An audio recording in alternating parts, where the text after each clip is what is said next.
छात्रों, इससे पहले कि आपकी हिंदी पाठ्य पुस्तक क्षितिज में शामिल राम लक्ष्मण परशुराम संवाद की चर्चा की जाए, जहाँ तक मैं समझता हूँ इसके पूर्व के घटनाक्रम को भी संक्षेप में ही सही जान लेना आवश्यक है। यह आपके लिए इस पाठ को सहज ग्राह्य बनाने में सहायक सिद्ध होगा।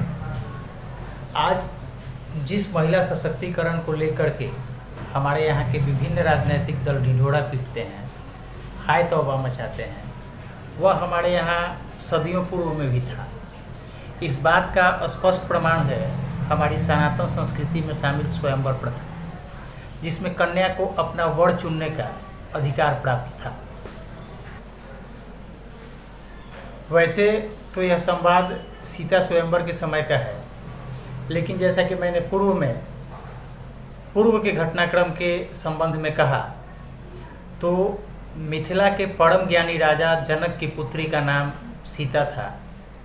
अयोध्या के महाप्रतापी राजा दशरथ के पुत्र राम और लक्ष्मण विश्वामित्र के संग उस स्वयंवर सभा में पधारे थे। स्वयंवर की शर्त थी शिव के धनुष पर प्रत्यंचा चढ़ाना।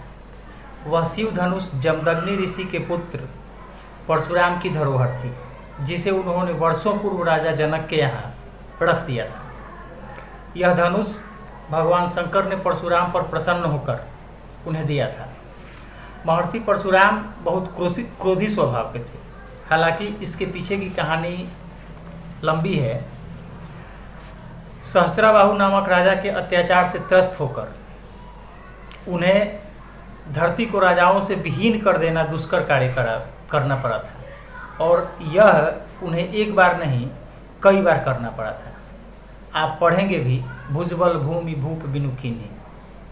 हमारे यहाँ राजतंत्र में भी प्रजातंत्र हुआ करता था। राजा निरंकुश न हो, इसके लिए ऋषि मुनि आश्रम संस्कृति को जीवंत रखने का निरंतर प्रयास करते थे, निरंतर काम करते थे। सहस्त्राबाहु आश्रम संस्कृति को ही नष्ट करना चाहता था। उसे इस संस्कृति से चीड़ थी। परशुराम के पिता जमदग्नि ऋषि और सहस्त्राबाहु के बीच की खींचातान इतनी अधिक बढ़ गई कि ऋषि जमदग्नि को अपनी जान तक गंवानी पड़ी थी। उस समय परशुराम बालक थे।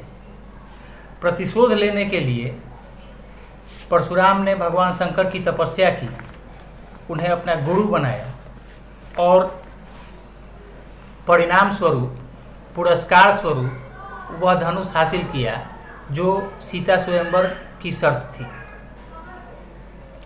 कन्या को उसकी क्षमता और योग्यता के अनुरूप वर मिले, इसके लिए स्वयंवर सभा में शर्त रखी जाती थी।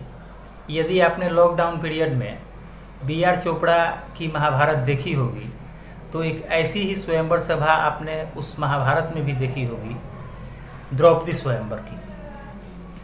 उस शिव धनुष के संबंध में गोस्वामी तुलसीदास जी ने रामचरितमानस में लिखा है, भूप सहस दस एक ही बाड़ा, लगय उठावन टरय न टाड़ा। और राजा जनक ने जब निराश होकर के वीर विहीन महिमय जानी तक कह दिया, अर्थात ये पूरी धरती वीरों से विहीन हो गई है। राजा जनक के मुख से निराशा में जब ऐसे वाक्य निकले, तो लक्ष्मण ने आवेश सहित कहा कि जौड़ाउड़ अनुशासन पाऊँ, कंदुक इव ब्रह्मांड उठाऊँ। अर्थात यदि पूज्य गुरु और हमारे ज्येष्ठ भ्राता की आज्ञा हो तो इस पूरे ब्रह्मांड को मैं गेंद के समान उठा लूँ। तब गुरु विश्वामित्र की आज्ञा से राम ने धनुष पर प्रत्यंचा चढ़ाया और इसी क्रम में वह धनुष भंग हो गया। तत्क्षण सभा में परशुराम का आगमन होता है। थोड़ा आश्चर्य होगा आपको कि तत्क्षण कैसे? आखिर एक जगह से दूसरी जगह जाने में किसी को थोड़ा सा भी समय तो लगता होगा। तो इसके पीछे का कारण यह था कि परशुराम को इच्छा गति का वरदान मिला था। आप इस संवाद में भी पढ़ेंगे, परशुराम ने एक जगह कहा है कि भुजबल भूमि भूप बिनु कीन्ही, विपुल बार महिदेवन दीन्ही। परशुराम इस धरती को राजाओं से विहीन करके इस धरती का देवताओं को दान कर दिया करते थे, और ऐसा उन्होंने एक बार नहीं 21 बार किया था। 22वीं बार ये नौबत न आए, इसलिए देवताओं ने उनसे कहा कि दान में दी गई धरती पर रहने का आपका अधिकार नहीं है, अब आप इस धरती पर नहीं रह सकते हो। बाद में इस शर्त में थोड़ी सी ढील दी गई और परशुराम से कहा गया कि आप दिन भर इस धरती पर रह सकते हो, घूम सकते हो, अपने आवश्यकताओं की पूर्ति इस धरती से कर सकते हो, लेकिन संध्या होने से पहले आपको महेंद्र पर्वत पहुंचना होगा। और परशुराम को इसमें कठिनाई न हो, इसीलिए देवताओं ने उन्हें इच्छा गति का वरदान दिया।